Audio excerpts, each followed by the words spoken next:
भारत के प्रधानमंत्री जल्द ही रूस का दौरा करने वाले हैं। रूसी सरकार की तरफ से यह ऑफिशियली कंफर्म कर दिया गया है कि प्रधानमंत्री नरेंद्र मोदी जी 8 से लेकर 9 जुलाई के बीच में रूस के दौरे पर रहेंगे। इस दौरे की सबसे खास बात यह है कि रूसी सरकार ने कहा है कि इस दौरे को पर्टिकुलर कोई थीम नहीं है, यानी कि किसी एक ही मुद्दे को लेकर इसमें बात नहीं होगी, सारे मुद्दों को लेकर इसमें बात होगी। जो भी मुद्दे हैं उन सभी पर इस दौरे में बात होगी। इस दौरे में बातचीत की कोई सीमा भी निर्धारित नहीं की गई है। भारत जिस भी मसले पर बात करना चाहे उस मसले पर बात होगी। जिस भी एरिया में भारत रूस के साथ कोलिब्रेशन करना चाहता है, रूस तैयार है, चाहे वह हथियारों का मुद्दा हो, चाहे वह छात्रों का मुद्दा हो, चाहे वह डिफेंस का मुद्दा हो या फिर व्यापार या विदेश संबंधों का रिश्ता हो। हर एक मामले पर भारत और रूस बड़ी बड़ी डील इस बार करने जा रहे हैं। इसलिए प्रधानमंत्री नरेंद्र मोदी जी का यह दौरा ऐतिहासिक होगा, क्योंकि रूस यूक्रेन युद्ध शुरू होने के बाद यह प्रधानमंत्री श्री नरेंद्र मोदी जी का पहला दौरा है। इसलिए प्रधानमंत्री नरेंद्र मोदी जी के इस दौरे पर पूरी दुनिया की नज़र टिकी हुई है, खास करके अमेरिका की नज़र। इसके साथ ही एक खबर जोर शोर से सामने निकल कर आ रही है। रिपोर्ट यह है कि प्रधानमंत्री रूस के इस दौरे के दौरान रूस के साथ FGFA यानी कि Su-57 फाइटर जेट की डील कर बातचीत कर सकते हैं।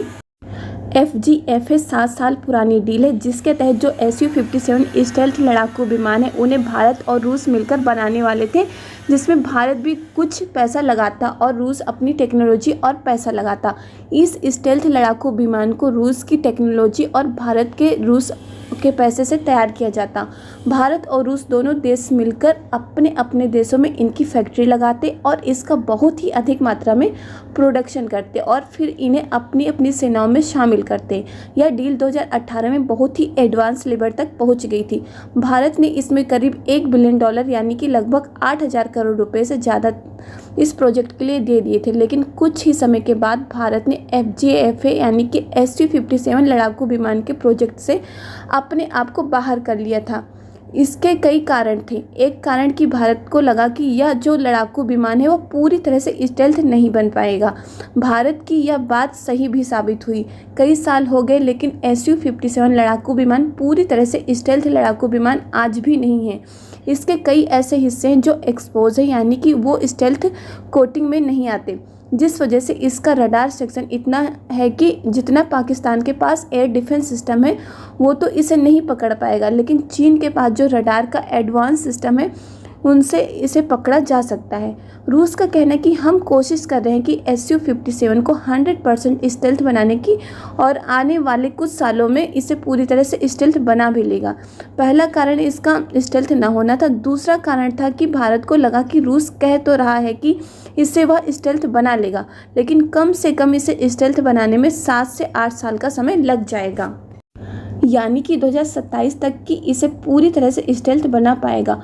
और यह तब तक भारत को उम्मीद थी कि वह खुद का एमका बना सकता है। इसलिए भारत ने उस समय अपने पैसे वापस ले लिए थे और इस प्रोजेक्ट से भी अलग हो गया था।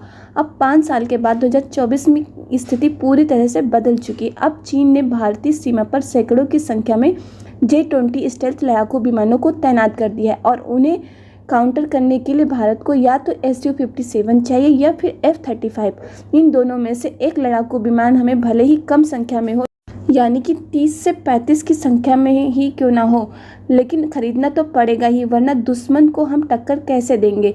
इसलिए बताया जा रहा है कि प्रधानमंत्री नरेंद्र मोदी के इस रूसी दौरे के दौरान दोनों देशों में Su-57 स्टेल्थ लड़ाकू विमान को लेकर बात हो सकती है, क्योंकि भारत कि जो एक्सपर्ट है उन्हें लगता है कि भले ही Su-57 पूरी तरह से स्टेल्थ ना हो, लेकिन चीन का जो J-20 स्टेल्थ लड़ाकू विमान है उतना तो स्टेल्थ Su-57 भी है, यानी कि J-20 को टक्कर देने की इसकी पूरी क्षमता है।